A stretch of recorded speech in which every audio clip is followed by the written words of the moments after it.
എന്നെ നടത്തും ആ പൊന്നു കരമോ ഒരു നാളിലും കുറുകിയിട്ടില്ല. എൻ ശബ്ദം കേൾക്കുന്ന ഒരു കാതനിക്കുണ്ട്, ഒരു നാളും മന്ദമാകില്ല. എൻ ശബ്ദം കേൾക്കുന്ന ഒരു കാതനിക്കുണ്ട്, ഒരു നാളും മന്ദമാകില്ല.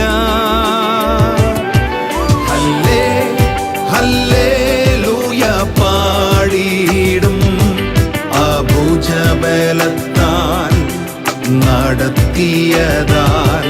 ഹല്ലേ ഹല്ലേലൂയ പാടിയിടും, ആ ഇമ്പസ്വരത്താൽ നയിച്ചതിനാൽ.